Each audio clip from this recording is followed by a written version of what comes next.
What's up, everybody? Welcome to episode 2 of the Young Brothers Presents Geeks on Fleek. I'm your host, DeMarcus, aka GDX. And what it do, it's your boy Dominik, aka DYoungPromos. Alright, you have definitely tuned in and turned up. Let's get ready to turn up. Alright, man, we got a lot of stuff that we're going to roll through here. Lots of cool stuff this week. It's funny, I would say it was kind of a quiet week on the Geek sphere. Just a little, no big majors, you know what I mean? Yeah, few leaks. Just a little things coming out, here and there. Yeah, nothing earth shaking. I think a lot of earth shaking stuff happened around Avengers 2 release time. Yeah. So let's roll into some quick comics news. For comics fans and hip hop heads, Ed Piskor with his Hip Hop Family Tree is rolling into monthly. It's going monthly from Fantagraphic Books, and I think, wow, that's cool. Now, if you all don't know about Ed Piskor's Hip Hop Family Tree, it's a comic book biographical, I'd say, that charts the history of hip hop. Yeah, it's very DNA, and just pretty much any aspect of the culture, even like maybe influences, Yeah, it shows. It's pretty. Sorry, Nick. Oh, it's all good, but pretty much, it's quite simply literature for the hip hop heads. Yeah, it's like it has great artwork, quirky artwork, but I love Ed Piskor's style because his style reminds me of those underground zines back in the day. Kind of a little R. Crumb in there. You know what? I never thought about that. Yeah, it does have when I was reading the book, reading the free comic book, I was like, okay, why does this style look so familiar? Why is it? I couldn't put my tongue on it. And yeah, you said it best. It's R. Crumb. It's almost kind of like that keep on trucking thing in a way too. That's R. Crumb, yeah. Yeah. So, it's going monthly, and that's really cool. That'll definitely, because it is hard waiting for these volumes. I mean, when they finally come out, like 1 and 2, I've read those. When they come out, man, it's like, they're like, you're waiting, you're just like thirsty for, because they're so good and they're so complete and they're so in depth. And it's funny because I've seen a lot of these stories, just growing up with hip hop, I've seen a lot of these stories play out. But even though I've seen a lot of that stuff, there's a lot of behind the scenes stuff that I didn't know. How like Dr. Dre and Ice Cube first met at a party, and it's really cool how that plays out. My only deal is going on that monthly.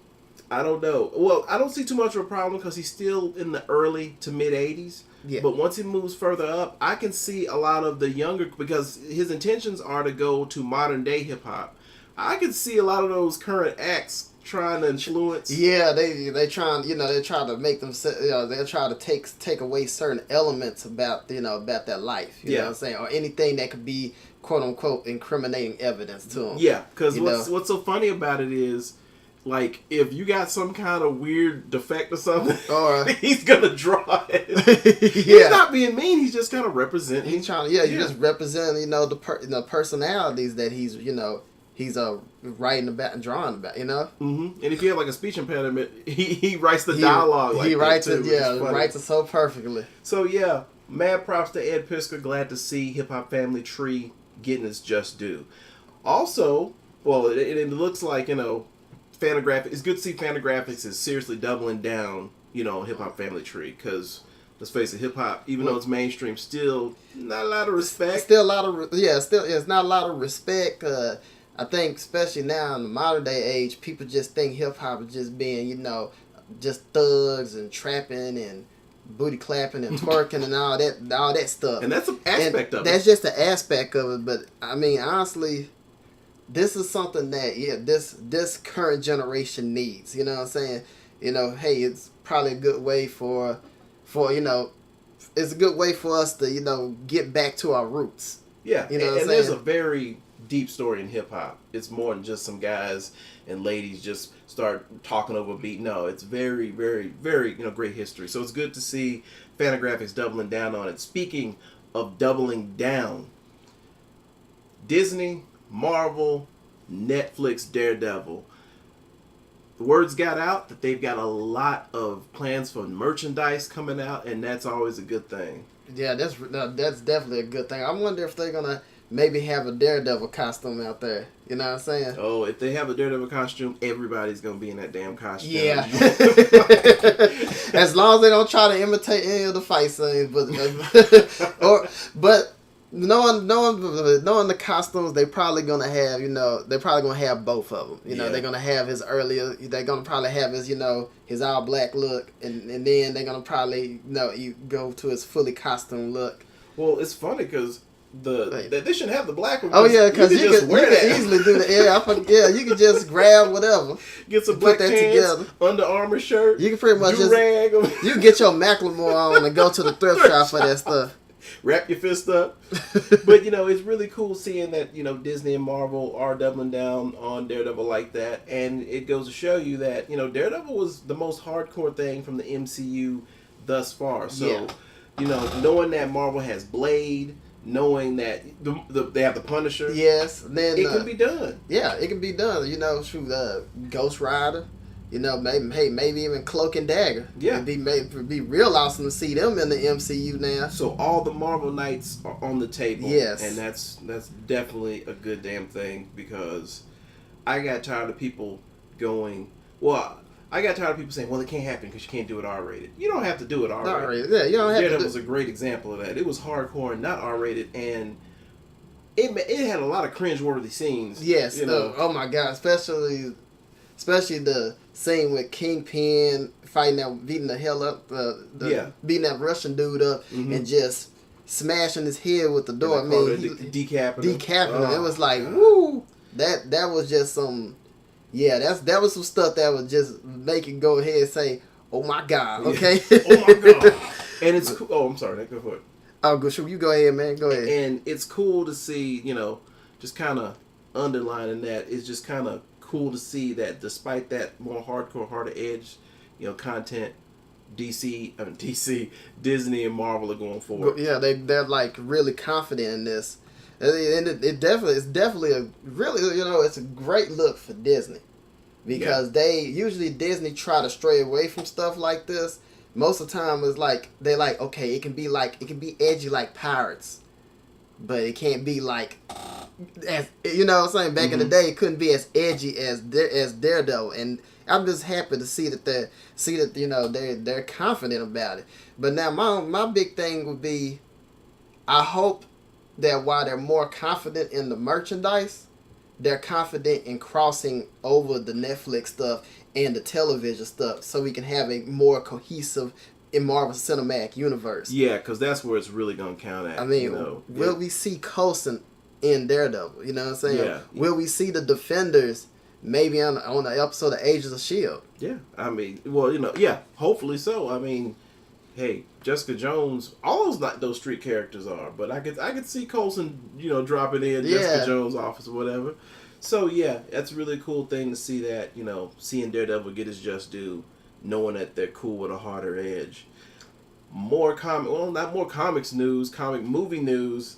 So, like we said, wasn't a huge week, but there were a few jewels just kind of dropped throughout in the way of on-set picture reveals. We saw Jessica Jones, still a little weird about that. Still a little weird about that. Not quite sure I'm gonna be ready for that. And she looks different she looks different. I really hope that her acting pulls it off for Jessica.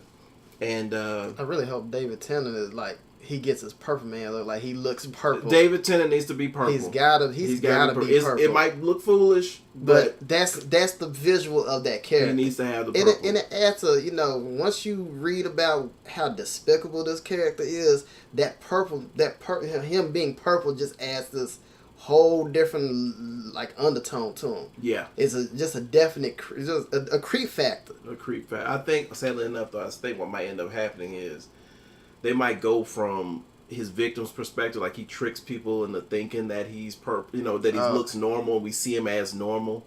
Hopefully that's not the case. Yeah, he's got to be purple, man. He's got to be purple, man. I mean, he's got to be purple, man. But I think one of the bigger on-set picture photo reveals was human Rocksteady and Bebop for the upcoming Teenage Mutant Ninja Turtles 2. Bay Turtles. Yes, Bay Turtles. It seems like from this picture, things might be looking okay for Bay Turtles. I'm not, I can't say that, I can't say I'm sold 100% because, hey, considering the name that's involved with this, you just you usually got to take everything with a grain of salt. Yeah. But the picture, yes, folks, the man known as Uncle Ruckus and Smart Brother, Gary Anthony Williams, is playing Bebop with purple mohawk and all. Purple mohawk. And you know what? That's what just kind of puts you on the fence about this. Now, Bay Turtles TMNT #1. No, I didn't like it. Well, I was against it going in. I freaked out. And then when I watched it, it was just kind of a man. Yeah, it was kind of a blend type thing. Still hated the Turtles look. That's horrible. Yeah, I'm hoping maybe. I like them not being hulking beasts. I like them going into it being a physical underdog, being ninjas. But it's really cool, though, that they are embracing the cartoon. Let's face it, the first 90s series didn't even have Bebop and Rocksteady or Krang, anything like that. And I remember coming out of the theater, kids were going, where was Bebop and Rocksteady? Mm-hmm. Because at that point, 1990, at that point, it was from 87 to 90, it was all about that cartoon. Yeah. That defined the, that defined the Turtles in a lot of people's heads. So it kind of screwed people up when you saw that movie in the 90s. It's, oh, this is comic based. It's funny because as a kid, I actually owned TMNT #1. Just went by the wayside. I'm so mad about that. So when I watched the movie in my head, it was like, oh, this is like the comic book. That's different, But everybody was like, where's Rocksteady and Bebop? So that's a plus for this. This is finally the movie. Like for all you people that were like, for all you salty people that wasn't feeling Toka and Razor in Secrets of the Ooze. Yes, this movie, the movies are going to kind of redeem themselves by having Bebop and Rocksteady finally in there. Now, I think one of the biggest shockers is who they're getting to play Rocksteady. You want to drop that little piece of info, Nick? Oh, my goodness, yes. They got WWE's very own Sheamus as Rocksteady. The Great White. Yes, the Great White will be Rocksteady. Rocksteady, and he has a thick accent too. Yeah, he has a very thick accent. See, a part of me is wondering if that thick accent is gonna stop him from maybe saying this nice little reference in Turtles lore. When Rocksteady says, "Say your prayers, Turtles." I don't think it's gonna be too much of a I don't think it's gonna be too much of an issue because it's funny. On the show, he's Russian.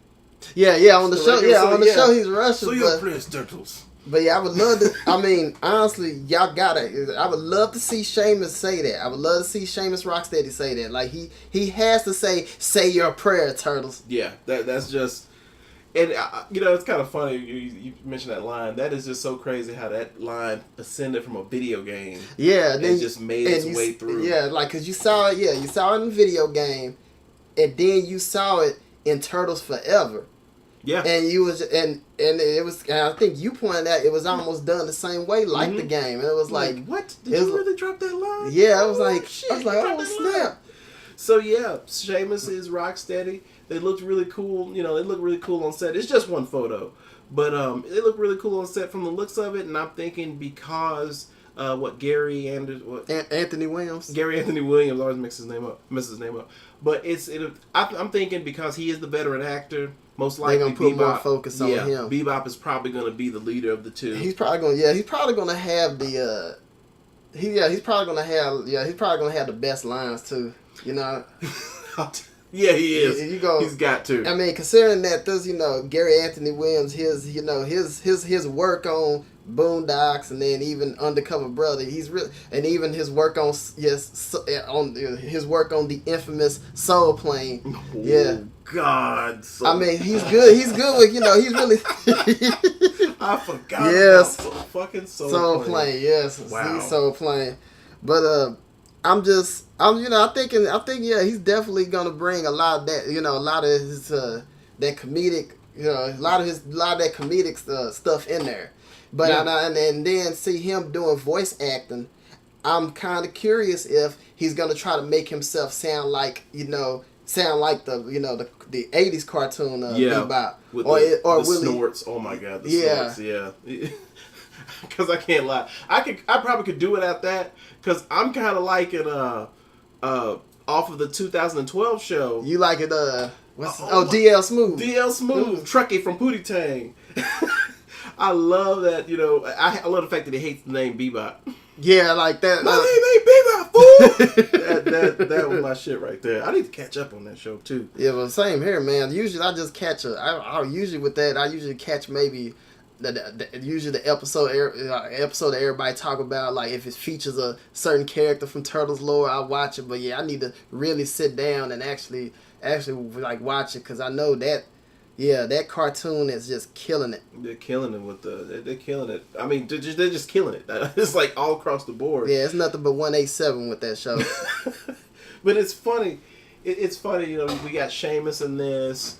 And it's funny because, well, he's a bad guy in this, and his character's recently become a bad guy in WWE, so they don't have that whole screwed up thing. You remember with Drax? Drax is a good guy, and yet they messed up Batista's return, so he had to go heel. It was like, oh man, come on WWE, you dropped the ball on that big time. But they're trying to get that talent out there, and you can't hate them too much for it. It's better than those damn WWE films. Oh yes. Now speaking of WWE, well, also in TMNT 2, Stephen Amell as Casey Jones. And I gotta say, this has to be the perfect kind of what's that word, actor illusion, because we all know Stephen Amell's biggest role is Green Arrow. Mm-hmm. He's playing, he plays kind of a mildly sociopathic vigilante in a way.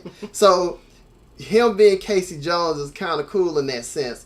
And we know, Stephen Amell is going to enjoy being intense. I mean, Casey Jones, is like all the way a sociopath compared to, Arrow.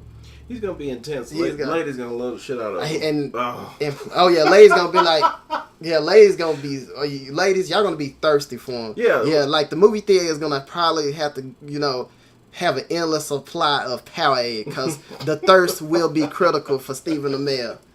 Yeah, I'm gonna call him Thirst Trap Casey Jones, but I'm looking forward to him in that. I just hope he says Gungala. He gotta say Gungala. Oh yeah, I'm sure he probably will say it, because once again, Bay Turtles, they got the funky look, but it seemed like an episode of a cartoon, and not in a bad way like the '90s TMNT 3. So that's so Stephen Amell's in TMNT 2. But we caught Stephen Amell embroiled in the beginning of something that might be epic in WWE. Yes. In a recent pay-per-view, he had a little run-in issue. Well, not a run-in, because run-in means something different in wrestling. But he was sitting, in the crowd, ringside, and Stardust, a.k.a. Cody Rhodes, decided that he wanted to be on some fuckboy shit and getting Stephen Amell's face. And Stephen Amell was like, Stephen Amell was basically showing him, hey, you want to do this? I'll show you I'm about that life. And he told him, hey, you need to back, give me 50 feet. And it was on. I don't think they really mixed it up. No, they didn't mix it up. It was pretty much like, your typical kind of, wrestling kind of stare down. This was kind of the thing that was kind of building. It's the type of stuff that builds that energy for fans. Yeah, to get and have people talking. And yes, before you put it in the comments, yes, we know wrestling is predetermined. So yeah, we know. We know the possible outcome, folks. But come on, this is gonna be entertaining, and it's crazy. It's wild that WWE's doing this, and they're doing this with a great actor who's on a great show. Well, on top of that, and Amell is a WWE fan, huge WWE fan. He's living the fanboy dream. So I bet when WWE even pitched this idea, he was probably like happy as hell. He was probably cheesing, man. He was probably cheesing like the Cheshire Cat. And he was angling too. I don't want to say angling, but he did. use social media to kind of put his intentions out there. Like a long time ago, he was talking about WWE. Hey, WWE, what's up, WWE? And it's good to see WWE picking up on that. And I think it's going to be really good just all across the board because he brings his fan base to the whole thing.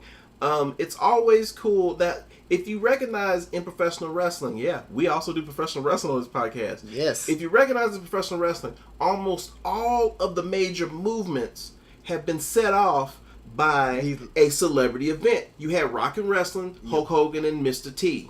Then you had the Attitude Era set off by Degeneration X and Mike Tyson. Messed up part is the PG era really hasn't been connecting anything. Yeah. They had a little half-ass thing with John Cena and then Kevin Federline, K-Fed. Yeah, which was it kind of was working a bit, but then it fell on the wayside. Cena. Yeah, it's John Cena. People weren't feeling him. And then, they tried to do something with, with Floyd Mayweather and Big Show, and that went like a fart in church. That was an ego stroke and reach around for Floyd Mayweather. And this current era in WWE has not really had that big celebrity event that's going to get them all this notice. And I think Stephen J. Amell is going to be a really good asset for that. Now, the weird side, I don't want to say downside because I do recognize the positive and the negatives. The weird side, Stardust in his promo on Stephen J. Amell said something like, well, I know you're not just Stephen J. Amell, I know you're the Arrow. The Arrow. And I think it was crazy. I think Stardust was trying to get his Joker on with that. Joke. I mean, I was like, wow, man, you struggle Joker here. And so WWE, rumor has it that first off, rumor has it that it's going to be a matchup at this year's SummerSlam. Also in the rumor mill is that WWE might want him to be the Arrow, the Arrow character in ring and doing his thing. And see, that's a very kind of that might go really bad for y'all because it's like you mentioned.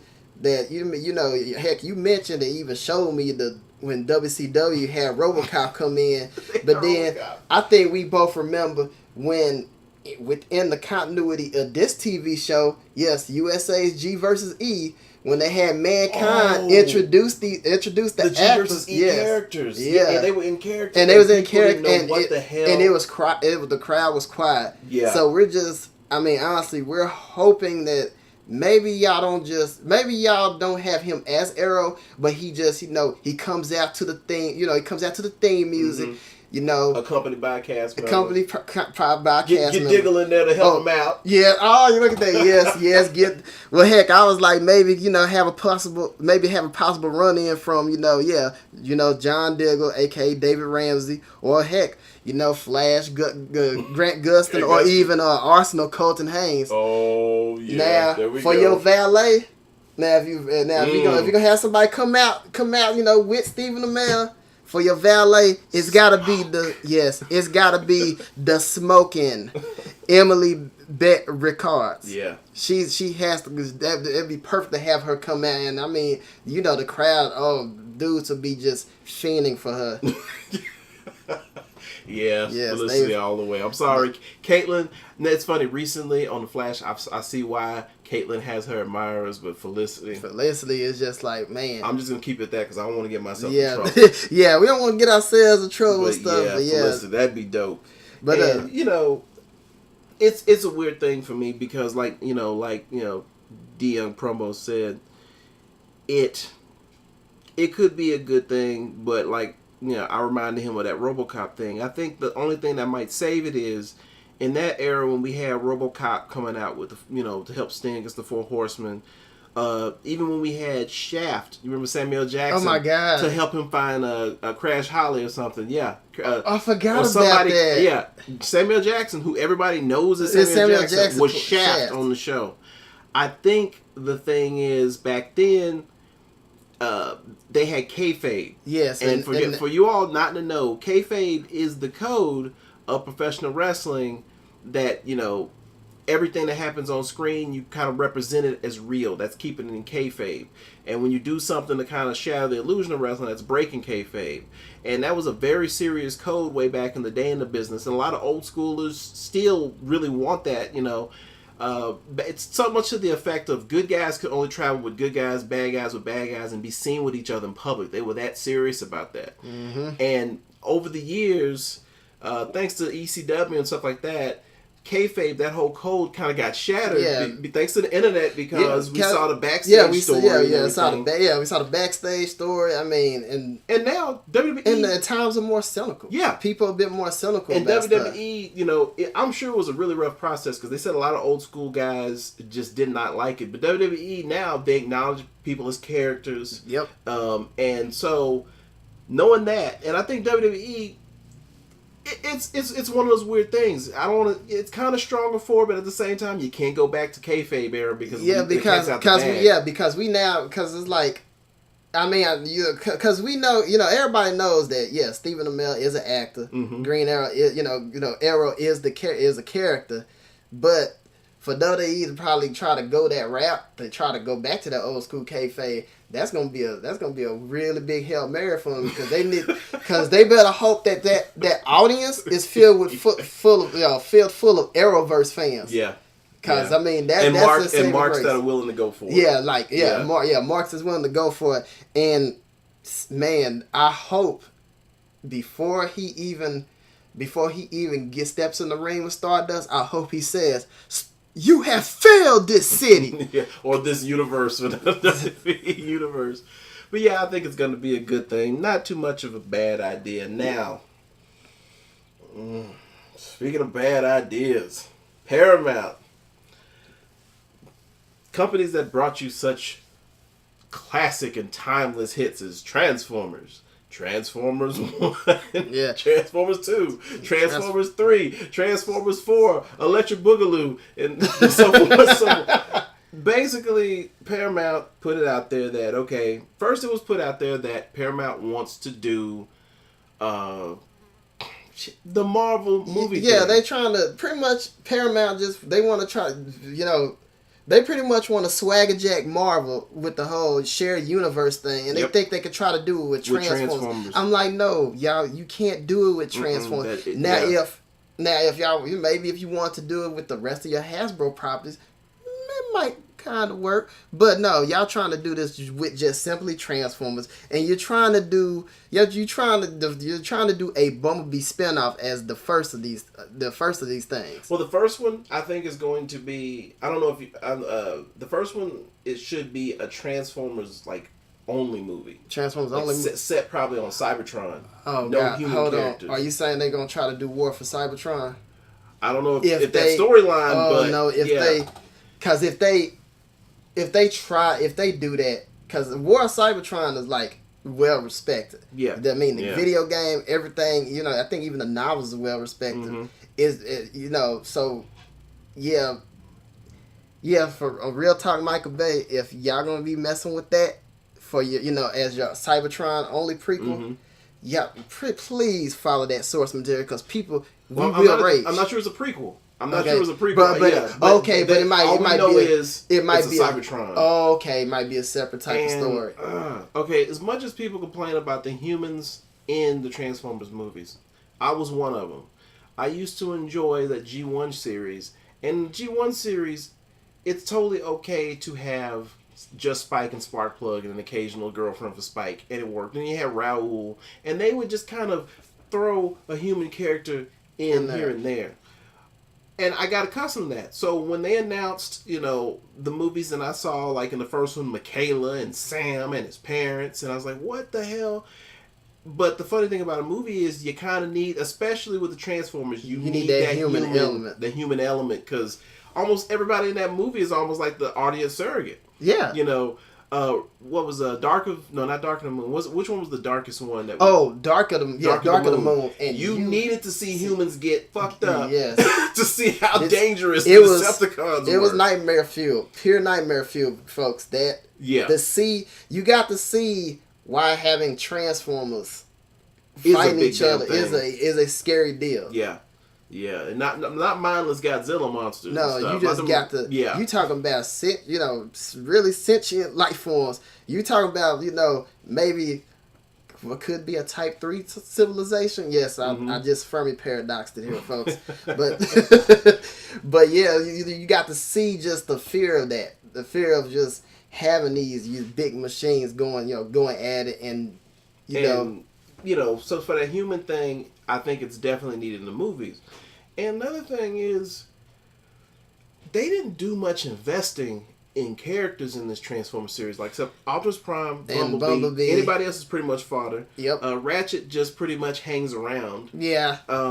Megatron to a limited degree. Starscream not at all. Yeah, they didn't give it. Yeah. So it's like, if the characters were built up and more of the characters were built up, then, hey, a Cybertron movie might be cool. Another thing is, I'm not trying to see a whole bunch of damn bug bots flipping all over the goddamn place. Yeah, then you hear that you hear the Bram every scene. The Bram. Yeah.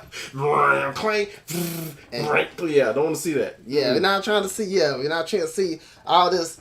You got this hyperkinetic action between these bug bots, and you confused, like, okay, who the fuck is this? Okay, who's this guy? Is this who's doing this to who? Okay, I'm not getting it. Yeah, it's like if it's not Optimus and Bumblebee, I don't know who the shit it is. It's just it's weird. So, and then the Bumblebee spinoff, come on. And if he's not talking, he's doing no. That's from Prime. No, in the movies, he does the turn of the radio. Yeah, he does the radio thing. Yeah. But I'm wondering though, like, okay, with that Bumblebee spinoff, is it gonna be kind of the lukewarm Robots in the Skies cartoon? I mean, is I it gonna hope not, because they don't have any of that they don't have any of that Prime. Yeah, they don't have any of that material. But you know how they like to ass pull certain characters out of nowhere. Yeah, I mean, shit. They took Age of Ultron, the name, and Yeah. So who knows? So yeah, that's Paramount's bad idea. Paramount, all these companies, because Sony tried to pull that shit too. You can't do the Marvel map model does not work for everybody. And even if, like, let's say if Image wanted to do something like that, it's the Marvel model. It might not work for them. It might not work for them, So, yeah, that's a bad idea. Now, Disney, we talked about Disney, doubling down on the Netflix Daredevil thing. Disney right now is making a shit ton of good ideas. They're making a shit ton of... Yeah. Tron 3, out. It's been canceled. No, not happening. Yeah, no Tron 3, which I'm just like, man... I know for me, I actually kind of enjoyed the movie. You enjoyed it too? Yeah, I liked it. Because, I mean, they had some reference to the old movie, you know what I'm saying? But you could tell that, okay, this is a world that has truly evolved. And then and then one of the heroes he does a heel turn. Yeah. You know what I'm saying? Tron. He's Tron, Tron was like, a kind of like a brainwashed dragon. Yeah, Jeff Bridges' character. Jeff Bridges' character, Clue, was the heel. Mm-hmm. It was like, whoa. Yeah. But the sad part is, I'm like, man, really Disney? Because Daft Punk is like, big. They're really, really huge, and let's be real. Tron 2, yes, it may have not been like the critical darling you wanted to be, but it was memorable for that soundtrack. Let's be real. Let's be real. That soundtrack, that soundtrack fronted by Daft Punk, that was kind of like their comeback in a way before they did before they put out that really good album. That's probably one of the best parts about. The Tron soundtrack is actually seen as their comeback, because they they stumbled back. I'm sorry, they stumbled a little bit, and then And so I'm just like, man, Disney, maybe you could maybe since now Daft Punk is blown up, really, really blown up. Yeah. I mean, let's do another Tron. Let's do it. I think they should try to do another Tron movie. Just get some better screenwriters. You know what I'm saying? I'd say they need to try to Tron. It's funny because even Tron, Tron. I'm not gonna call it Tron 1. Tron back in the day, it was always just that weird movie that, like, some of the most fringe of nerd culture enjoyed. Even back then, Tron has always just kind of enjoyed that cult group of fans. And it was more so known for special effects. Yeah, that's legendary. What it was. Really legendary. I think one of the first movies, if not the first movie to feature that level of CGI in the movie. So yeah, I think though what they need to do is they're gonna have to get Tron more out there. Yeah, cause I think they're gonna have to do more promotion for it. They really gotta just hype people up for it. Hire a Tron guy that do that walking meme. Get him out. Yeah, seriously. Or shit. Are they doing? I know they did Tron. I mean, I know they that series. Well, yeah, they had that cartoon. I mean, hell, maybe do it for Infinity. Or do they already have it for Infinity? In Disney Infinity video game, what Nick's referencing, they have like a Tron piece and they have some levels. See, a level. That's it. Yeah. See, they need to really double down. Like, Yeah. Where's my damn light cycle? I'm not sure if they had light cycles in it. I got some shopping to do. I know they had that. I know they had the flying tank, the flying thing. I don't know the exact damn names of it, but that Space Invaders looking damn thing. They had that, but they didn't have a dedicated Tron level. So. It's funny. Before this thing, I was more than ready and more than just willing to shit on this idea, and I was happy about it getting axed. Now you made me just miss the fucking thing. Yeah, because because if Tron thing would have came out, we would have gotten that stuff. Oh yeah. And dude, like I said, Tron, like for me, Tron 2 was that Tron Legacy was just it was great. The soundtrack was nice. Mm-hmm. His story was decent. And then they did kind of leave off in a very interesting. I think cliffhanger, for basically she crossed over. So now, I mean, heck, I was like, oh shit, the third movie might be dealing with if there was a third movie, it might be dealing with them coming over, and now humanity dealing with the fact that oh crap, these things that were once in our computers are now here. They have now, might have reached that uncanny valley too. Because let's face it, man, Pixels ain't gonna get it done. I love the Pixels trailer; it was cool and stuff. But computer shit coming over into the real world, don't worry about it. If that's a problem, Disney, if you worried about that, don't worry about that. You got it with Tron. Yeah, because the sad part with Pixels seem like it could be good, but it seemed like people gonna be hating on it because it got Adam Sandler and the King of Queens in there too. Yeah. Kevin James. Or Paul Blart. What was it? It's funny, It's funny just how just Pixel just kind of came out. The big reason why I see Pixels not really doing that well is the Adam Sandler thing. Yeah. And maybe that's their intention, is to, let's face it, get that middle to older Generation X set like myself. But to get the asses and seats and to get the money that you want to get the young gamer, the current gamer, and let's face it, the current gamer, they've seen a few things in the arcade. Mm-hmm. Most likely they've seen DDR. They didn't come up back in the day with that, arcade full of machines. I mean, I'm talking about back in the day where you had 5 Space Invaders and 5 Pac-Mans and 2 Galagers, Yeah. And I because that that game really doesn't exist nowadays. I'm wondering if Pixels is gonna.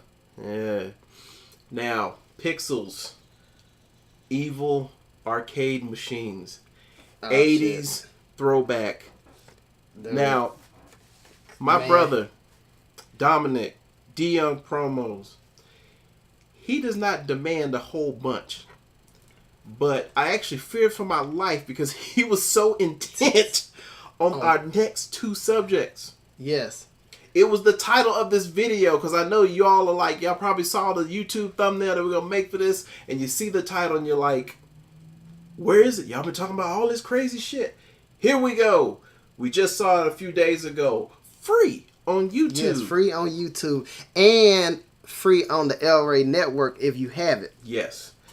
We're talking about none other than the successfully kickstarted, incredibly awesome, over-the-top, just masterpiece, Kung Fury.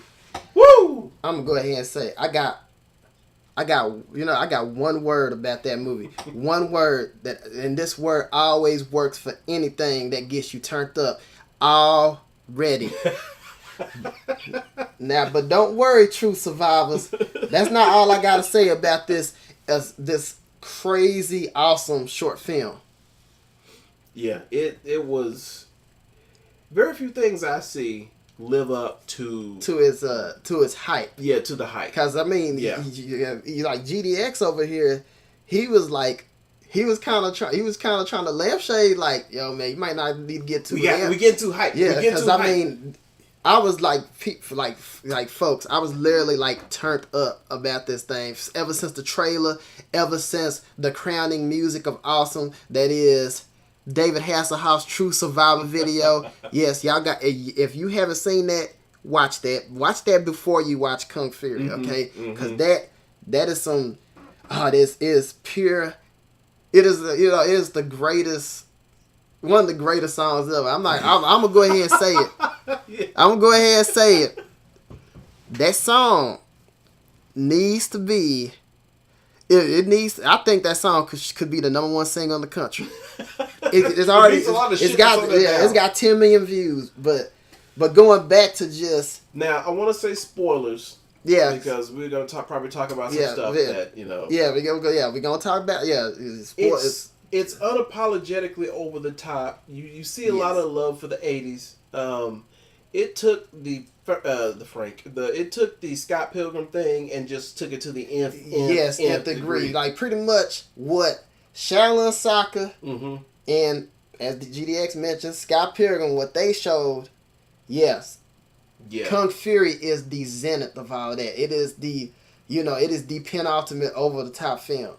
It's crazy. It's crazy. You know, one of the it's funny because it gets you through that onboarding process pretty quick. Yes, like the first 6 minutes of the movie is probably one of the best establishing series moments since like the gas station situation in True Blood. Yeah. In these first 6 minutes, I'm gonna describe this to you. The first 6 minutes. It might not be in proper sequential order, but this is what these 6 minutes have. Okay, you get the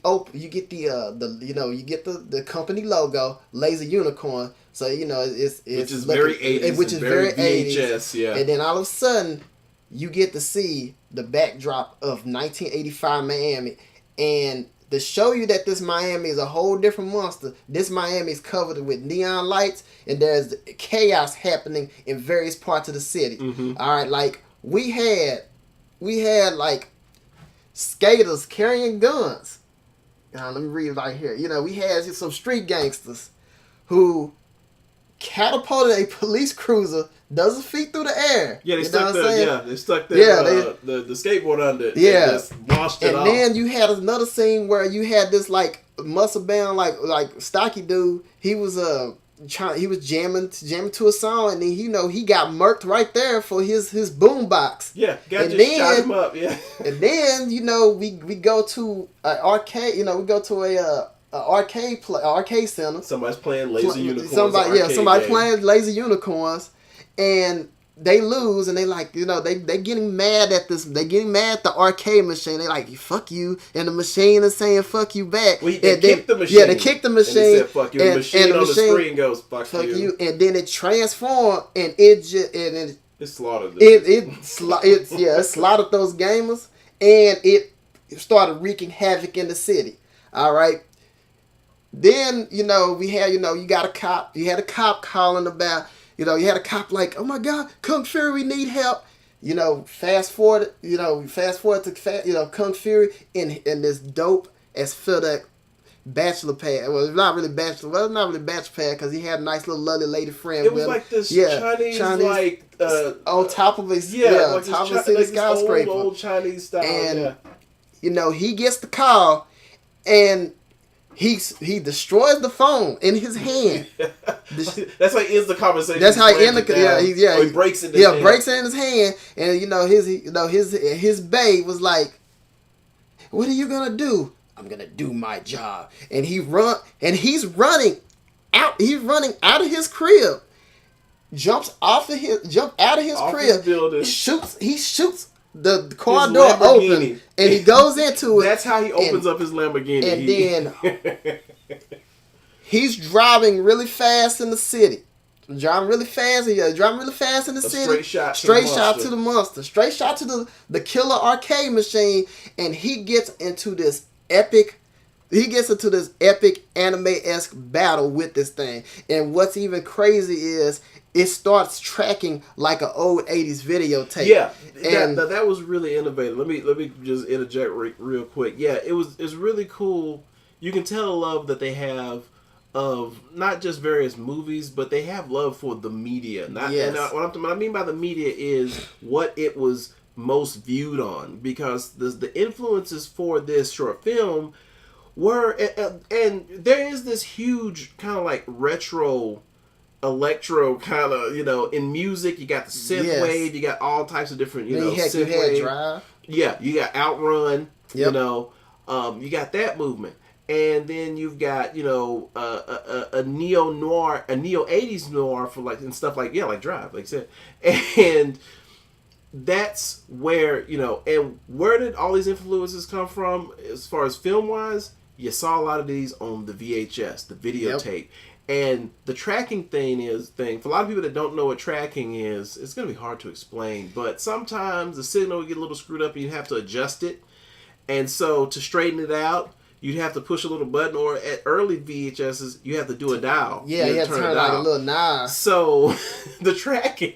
The lines, like snowy lines would come in there sometimes. And they use the tracking to chop up the battle. Yeah, because, it was pretty much like this battle between Kung Fury and this killer arcade machine. It was like the tracking thing served as like an off-screen moment of awesome here. Yeah. And then you had the wham shot that was like something out of an anime. Pretty much, Kung Fury, this battle literally took place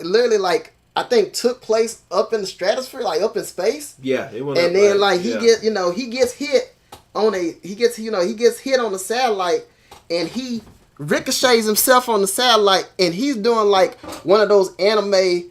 Him and the arcade machine is doing one of the flying anime face-off punches. And there's just, and you just like okay, holy shit, did this just happen right here? Can you tell he's turned up? Yeah, it's like I remember dude, when I saw that scene GDX, well, hell, you seen that, you probably was thinking the same thing I thought of, like, this is not a drill. They were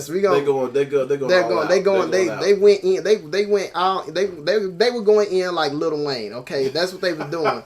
And then after that little battle, because we're still talking about the first 6 minutes, folks. But this is just how awesome it is. See, even within the 6 minutes of this 31 minutes short, all this stuff has gotten crammed into it. So after his battle with the robot, he narrates his origin, which is just really out there. And it's a nod to. We don't want to go through the whole thing. Yeah, we won't get blow by blow. But it was a throwback to RoboCop. It was definitely a throwback. And then it did a throwback to 80s opening sequences. Mm-hmm. And then after that, you pretty much have Hitler appearing in Kung Fury's timeline. Hitler is actually a part of he's the big bad. Yeah, he's the big bad. So yes, folks, that's the 6 minutes right there, folks. And it was crazy and just really over the top, and that's what I love about it. The special effects, whoever worked on the special effects, this is an awesome demo. Definitely, this is an awesome demo for them. Like, seriously, Hollywood, y'all need to get seriously, Hollywood. If you want to have like anime-esque type effects, or just Looney Tunes type stuff, or just things that you would see in comic books and whatever, get Lazy Unicorns on it. Yeah. They have showed that yes, you can do the impossible now, literally with that. You can literally do the impossible with special effects. Oh yeah, and well, I think we've known that for some time. It's just Kung Fury had to show it. Well, it's style. Yeah, it's style. I think the big thing is style. We've been able to pretty much, from the artists mine to the big screen. We've been capable of that for probably about 15 years now. And so it gets to a point to where CGI had just kind of become an everyday thing. I mean, and a lot more often than not, it kind of becomes a detriment. And, you know, one of the best ways to just kind of avoid that whole, you know, issue with CGI is style. You know? Yeah, and Kung Fury had a lot of style and love for the source. You know, not source materials, but yeah, for its inspiration. And anything else you want to add, Nick? All right. Well, shoot. Let's be honest, folks. You need to drop everything and watch this 31 minutes of pure awesomeness. And I'm gonna or if you haven't seen it, I hope they haven't seen it. We just ruined it. We gave you the spoiler warning, but well, yeah, true. But it would get you. Let me put it like this. Heck, it got me and GDX so turned up that hell, we thought we were struck by lightning and bit by a cobra. It was crazy, man. It was crazy. Yeah, it really was. And it'll push. You've got to be into stuff like, that is really just out there. And if you and you got to love that time period. Yeah, seriously. You got to have at least some curiosity for it, because let's face it, we're talking like it's the end all be all. If you're not into that 80s aesthetic, you might not like it. But if you like just a crazy over the top thing, this is it. You know, if you don't like necessarily the 80s, but you like Tim and Eric, it's better than that. That's probably if you like Shaolin Soccer, you know. Yeah, that's what I'd probably say. You know, it's definitely cool in that respect. And now here's the thing. This was kickstarted successfully, more than successfully, but it was kind of cool. Before he got kickstarted, he only spent like $5,000 on the initial, the initial pitch, the footage that he shot. Keep in mind, he had like a giant Odin. Was that Odin or Thor? No, that was Thor. That was Thor. So, he had a giant Thor, and a lot of that stuff. He had the flipping the car thing, the police car. At the beginning. That was already done. In the trailer. The Lamborghini. When Kung Fury actually is like on top of the Lamborghini, it's going like 100 miles an hour, and he's shooting. That was already done. In there. And that it's just awesome that that they got that done on just $6,000. It got kickstarted successfully. Now the plan for Kung Fury now is, and it's a go, because they just they killed at Cannes. They open it at the Cannes Film Festival, the Cannes whatever film festival. The plan is it's going to get a feature length. Yeah. And now we have a bit of I think we're on a different mind about that one. For me, I don't want to be gloom and doom. Here's my thing about Kung Fury. I love it. It's awesome. Big 80s fanatic. Woo! Feature-length film. They're going to have to add on quite a bit to get 90 minutes, or I think coming from an indie film background, I think, in dealing with distributors, I think 70 minutes is the minimum. Yeah, I think 70 is the minimum. So yeah, but most movies, they wanted to hit that hour and a half. Yeah, they want to hit the hour and a half. So my only fear is they add way too much crap on there. Hitler needs to be a one-dimensional character, because I don't want that whole dangerous precedent of him becoming beloved character. Yeah, Hitler can't be like... And then what we're going to talk about after this, Hitler's a character in that, and he's kind of a funny character. And it's like, I feel kind of icky with that. So I'm a little weirded out by, I don't want them to have to add a whole bunch of story elements and crap like that. Now, I think a cool thing would be a sequel. Yes. Already have that. That everybody, push that short film, but it's a sequel / follow-up. Have it written in such a way that you don't really have to see the first one. You can get started on, the big movie. I think that'll work. But another problem is, I forgot the director, the creator actor's name. I think it's David Sandberg. David Sandberg. He's the writer, director, and he started. He's pretty much Fury. I wish they would take the risk of having him play his character, going with the unknown, but we know he's going to be recast. We know he's going to get recast. And I think that's going to probably upset fans too, because Sandberg he's done a really good job as Kung Fury. You know what I'm saying? He's done an amazing job. He's deadpan. He's very intense. He has no chill. I mean, it's... And I'm not sure if that was a stuntman or not. I don't think it's a stuntman because they didn't really have a big budget. But damn, I know the fighting was done with wire work and green screen and stuff. But you can just look at his movements and how he was moving and like, damn, he's got skills, man. You know. So, yeah, I mean... And then it went animated. Yeah. That was crazy, man. I mean, it's so much in this. I really hope we didn't spoil it. But, anything. You know, a couple of days. It's been out for a couple of days, so I'm sure you already got spoiled before we did it. Or you had a fan, or you had a friend that showed you the movie or told you need to watch it, just like we're telling you. So just watch it. Yeah. I don't know, I don't know how the big screen, adaptation or whatever it's going to be is going to come out, but hopefully it's really awesome, and hopefully Hollywood's corporate meddling doesn't screw Kung Fury up. It's something special. It's something special. Yeah, it really is. You have anything else to add to the Kung Fury? Man, let's see. Well, you know what? Should I you know what? I'm gonna read this little thing here, just to, if you're not even convinced. Okay, cool. All right. This movie. Now tell us where we're getting this from. Okay. This is, I'm reading this directly from TV Tropes. I'm reading the entry World of Badass because this pretty much is going to show you what to expect in this movie and why you need to watch this. All right, you have street gangsters able to catapult a police cruiser dozens of feet through the air, living arcade cabinets with laser guns, Viking babes with Uzis and miniguns riding on dinosaurs, velociraptors with eye lasers, Kung Fu Hitler, a badass Kung Fu cop, and of course David Hasselhoff in a world dictated by rule of cool. So yeah, it is. It's out there. The out there level is like on 10. But now, when you look at Kung Fury, if you scroll down, you notice there was some comments, maybe some confusion. Some people were like saying, "Wow, this is kind of like Danger 5." You might see Danger 5 come up a lot. When seeing Kung Fury and who came out first. The big thing is though, I don't want to get to that.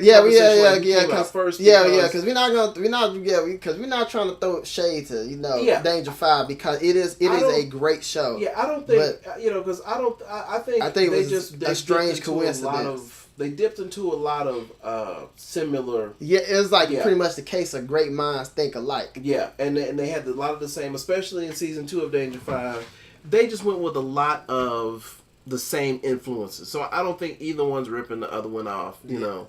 But Danger 5, what is Danger 5 and why do we need to watch this? All right, well, let's let them know that. Let's let them know. Spoilers again. Yeah, so again. But we'll try not to do blow for blow. Yeah. We're not going to do a bunch of spoilers, but Danger 5 is in that same spectrum. Yeah, it's in that same spectrum. It's more like a Team America meets Austin Powers. And that is more for season 1 because there's one thing that you will. That's one thing that you will see because, like I did. Luckily, Nick saw Danger 5 before I did, and just he suggested it like you gotta watch this. Watch this fucking show. So I watched the show, and I didn't read a lot about it online. I tried to stay away from that because I didn't want to be spoiled. And it's funny. The first time I started. Just couldn't get with it, wasn't in that mindset for something too crazy, and then I got into it. The first season is an alternate 60s, and it kind of puts you in that Team America, that Thunderbirds kind of vibe. It's like, what if World War II happened in the 60s, or it lasted till the 60s, or however it went on. And then the one that he knew was going to get me into it was season 2. Yeah, was season 2, where they unapologetically take their influence from the 80s. From the violence to even a little bit of the nudity to just everything you could literally everything you could throw literally everything in the kitchen sink from the 80s basically. Yeah, and it's a heavy 80s influence. And it's funny, they're in similar spots, but they're in a similar area, but they do their own thing. They do their own thing.